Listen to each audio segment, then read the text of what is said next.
सौरभ राजपूत हत्याकांड में जेल में बंद मुस्कान रस्तोगी ने 24 नवंबर को एक बेटी को जन्म दे दिया है। इस बारे में जेल का मैनुअल क्या कहता है, बात करते हैं जेल सुपरिटेंडेंट वीरेश राज से। वीरेश जी, क्या कहता है इसमें जेल का मैनुअल? अभी अभी मुस्कान ने बेटी को जन्म दिया है। देखिए, दो स्टेज हैं। एक तो गर्भवती महिला जब जेल में आती है तो उसको प्रोटोकॉल के तहत दवाइयाँ, चेकअप्स, मेडिकल ट्रीटमेंट, जेल के डॉक्टर और बाहर के डॉक्टर, वो सब उसका मार्च में जब से वो आई थी, गर्भवती थी, तब से चल रहा था। अब आज रात को उसने एक बच्ची को जन्म दिया है। उसमें बेटी हुई है उसके। मेडिकल कॉलेज मेरठ में जेल मैनुअल ये कहता है कि जो भी बच्चा डिलीवरी कराई जाए वो जिला महिला अस्पताल या मेडिकल कॉलेज में कराई जाए। इसी के तहत हमने उसकी मेडिकल कॉलेज में डिलीवरी कराई है।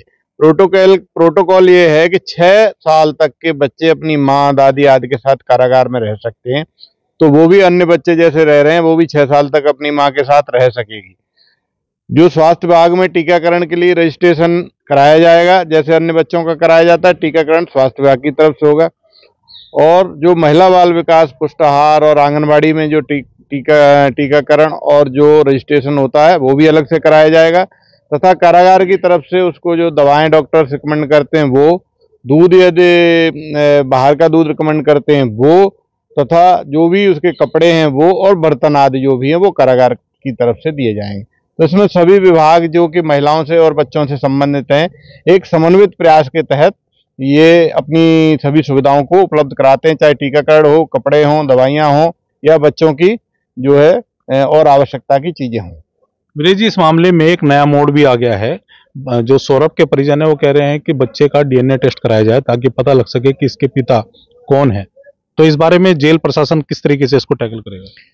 देखिए, ये जेल प्रशासन का विभाग, हमारा ये विशेषाधिकार नहीं है कि डीएनए टेस्ट कराया जाए कि नहीं कराया जाए। ये माननीय न्यायालय के निर्णय के बिना किसी का भी डीएनए टेस्ट नहीं हो सकता है। यदि वो माननीय न्यायालय में कोई प्रार्थना पत्र देते हैं और माननीय न्यायालय ऐसी कोई अनुमति देता है, तब उस प्रार्थना पत्र के आलोक में उस पर विचार किया जाएगा, कार्रवाई की जाएगी। लेकिन ये हमारे अधिकार क्षेत्र से बाहर है। अगर सौरभ के परिजन उस बच्चे की डिमांड करते हैं अपने पास रखने के लिए, ऐसी स्थिति में जब वो सौरभ का डीएनए उससे मैच होता है, तो कैसे फिर क्या उसमें कार्रवाई रहेगी सर जेल की? देखिए, हमारा कंसर्न इतना रहता है कि यदि कोई बच्चा अपनी माँ के साथ है जेल में, तो बिना कोर्ट की अनुमति के वो बाहर नहीं दिया जा सकता है। यदि कोर्ट कोई आदेश देता है या माँ चाहती है, तभी वो बाहर जा सकता है। माँ चाहे किसी परिजन को सौंप सकती है, नंबर 1। नंबर 2, अगर कोई कंट्रोवर्सी है और माननीय न्यायालय जैसा निर्देश देता है तो भी उसको बाहर जो है दिया जा सकता है। अन्यथा वो कारागार में 6 साल तक रहेगा। 6 साल के बाद कोई भी बच्चा अगर 6 साल की उम्र प्राप्त कर लेता है जेल में अपनी माँ के या दादी के साथ, तो जिला प्रशासन के साथ हम मिल करके उसको नारी निकेतन या महिला संरक्षण गृह, जहाँ भी जिलाधिकारी महोदय का आदेश होता है, वहाँ करते हैं। केवल 2 ही कंडीशन में बच्चा बाहर जा सकता है। एक, यदि उसकी माँ किसी परिजन को सौंपे, उस पर माँ की और परिजन की दोनों की कंसेंट हो। नंबर 2, कोर्ट का कोई ऐसा आदेश हो, जैसा कि आप बता रहे हैं डीएनए टेस्ट आदि की मांग की है।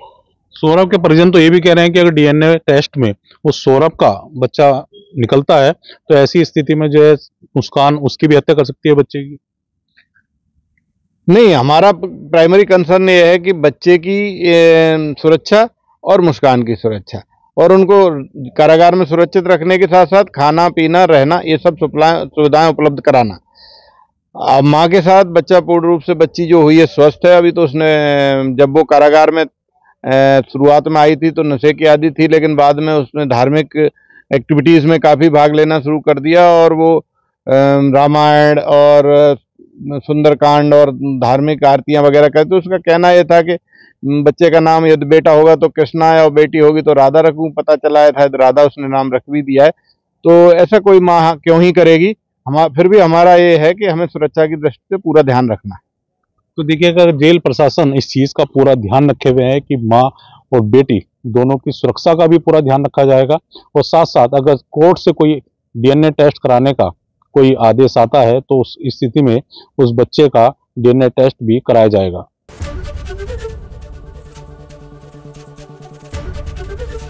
एबीपी गंगा, खबर आपकी, जुबान आपकी।